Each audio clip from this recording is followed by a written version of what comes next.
Hello, my name is Dr. Mark Sandoval. Again, welcome to the Coronavirus Immunity Challenge. It is a pleasure to be with you again as we continue through this series. Today we are going to be looking at specific dietary components and their effect upon the immune system. Three in particular we will be looking at. The first one we are going to look at is zinc. We're going to look at zinc and its impact upon the immune system. We know that zinc is an antioxidant, so it helps to decrease oxidative damage from oxygen-free radicals. Also, zinc has been shown to have anti-inflammatory actions, and it has been used to treat colds and other common upper respiratory infections in the past with some measure of success. We know also that zinc deficiency is associated with severe immune dysfunction. In fact, there are a number of studies showing that individuals that grow up in areas that are deficient of zinc and have significant zinc deficiencies many times will die in their early years, around the age of 25 or so, from multiple repetitive infections. Zinc primarily affects T helper cells and interleukin-2 and interleukin-2 receptors. As far as we know with the research now, it probably has other effects that need to be discovered to this point, but we know in clinical trials that it helps to reduce infections. How much zinc do you need?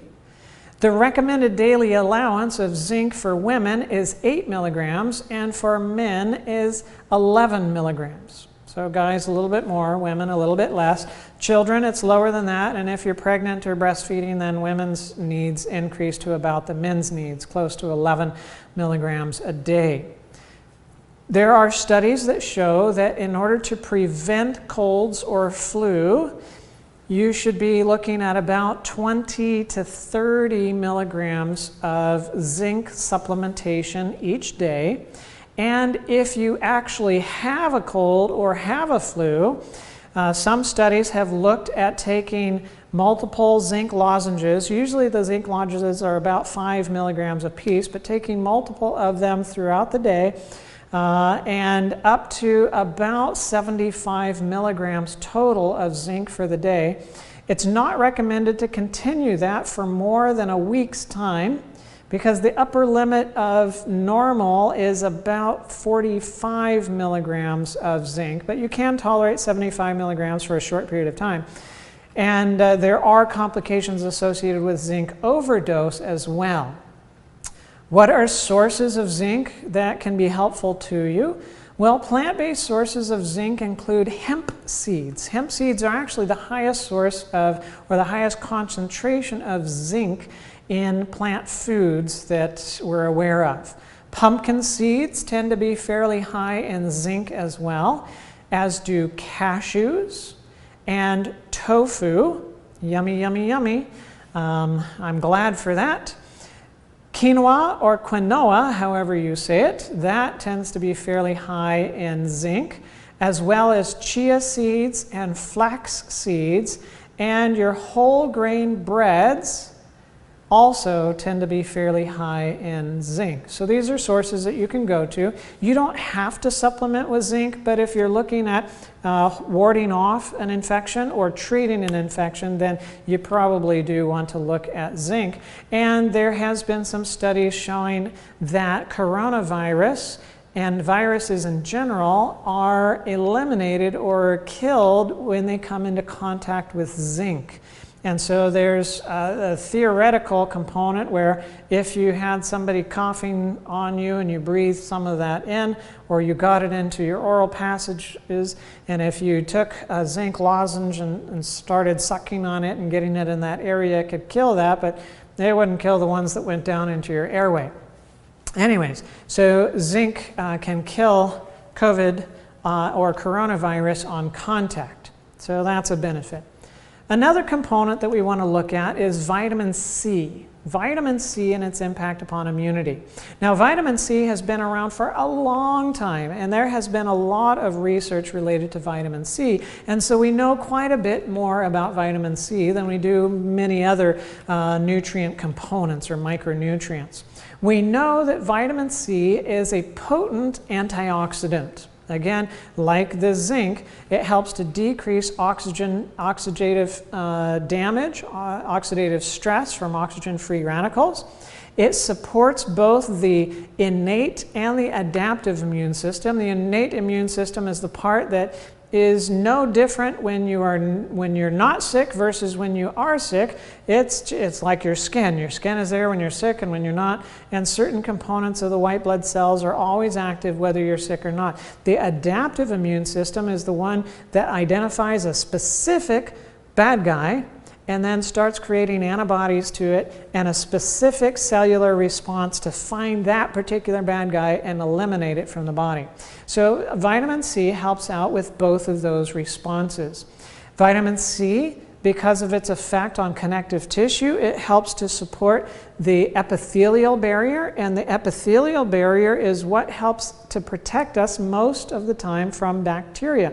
Not only is it epithelial barrier here in the skin, but it's epithelial barrier on the eyes, epithelial barrier in the nose and in the respiratory tract and in the digestive tract as well, which is your first line of defense against bacteria, viruses, and other things that are outside of the body. Vitamin C also helps your neutrophils. Neutrophils are white blood cells that are primarily responsible for eating up the bad guys. That eating up the bad guys is called phagocytosis. It means cell eating. And those guys can get from the white blood cells. And then if they get a signal saying that there's a problem off in the tissues over here, then they can stick to the side of a capillary or a blood vessel, and they can kind of start squeezing themselves between the cells and move out into the tissues and go to the area of concern. That is called chemotaxis, its ability to go and find the area where the problem is. So vitamin C helps the neutrophils to be able to get to the area where the problem is at, to be able to eat up the bacteria or whatever it is, and then inside it kind of digests, breaks down those bacteria, viruses, or whatever microbes that it comes into contact with, and vitamin C helps in that process too. Also, when you have an immune response like this and your neutrophils are going out there and they're doing all of this eating, sometimes they get old and they die and they're left behind. So vitamin C helps other cells, helps them to break down those dead leftover neutrophils and remove them and get them out of there so you don't have necrosis or abscess or other things like that after your body takes care of that infection. Vitamin C also helps your B and T lymphocytes to differentiate and proliferate. What does that mean? Well, when you identify that there's a bad guy that's there specifically, then your B cells start, you have certain ones that are specific for that bad guy that start growing and reproducing and getting more and more and more of them, and they start producing antibodies. The T lymphocytes do the same thing. They start growing and more and more and more of them, and they start going out trying to find the guy so that they can kill it. And so vitamin C helps in that process.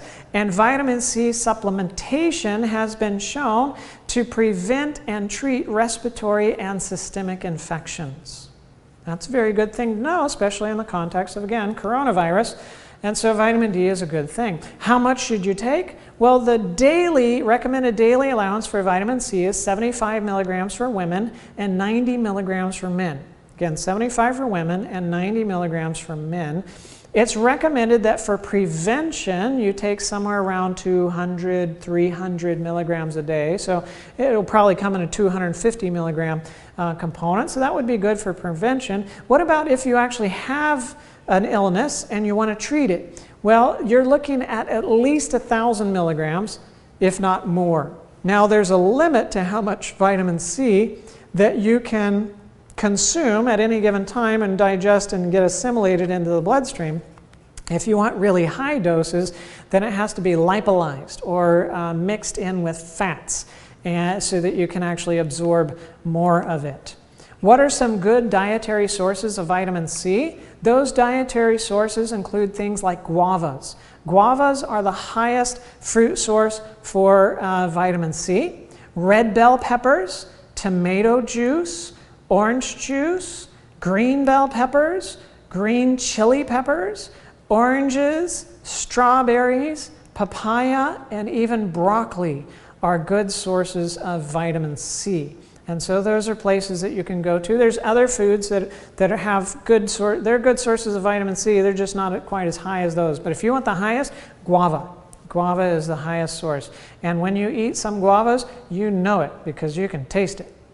Now, the last thing that we're going to look at in relation to particular components, food nutrition components, and its relation to immunity is sugar. We've got to touch this one. There's been studies that have been done in the past that look at sugar consumption and how well the immune system can eat bacteria, can phagocytize it and eat it up. Well, one study showed that for subjects who had no sugar, no added sugar, that doesn't mean that they didn't have sugar in the bread that they were eating or the fruits or other things like that, but no added sugars like in soft drinks or sweeteners or other things like that. No added sugars, that the white blood cells were able to eat up about on average 14 bacteria in the study period that they were looking at.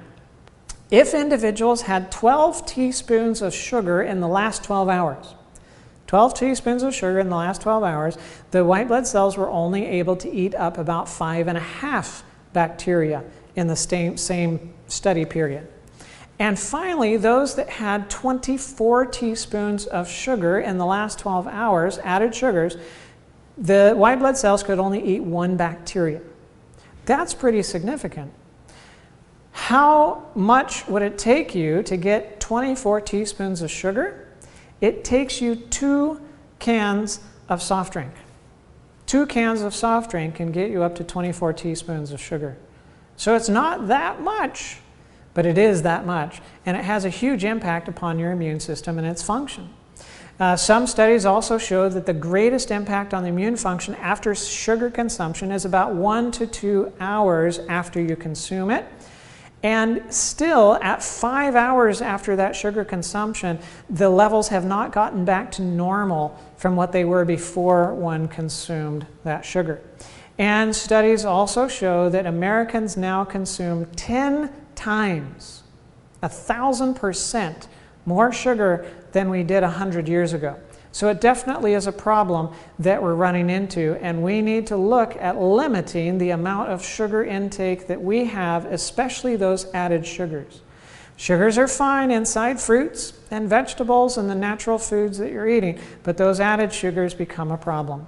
Again, my name is Dr. Mark Sandoval, and it's a pleasure to be with you on this journey together on this coronavirus immunity challenge. For more information, if you're interested, uchipines.org, that's UCHEEPINES.org. We have information about virtual sessions, lifestyle sessions, online information, and it would be our pleasure to be able to serve you more, but also, again, check out information and the resources available to you through Abundant Health as well. We'll see you tomorrow.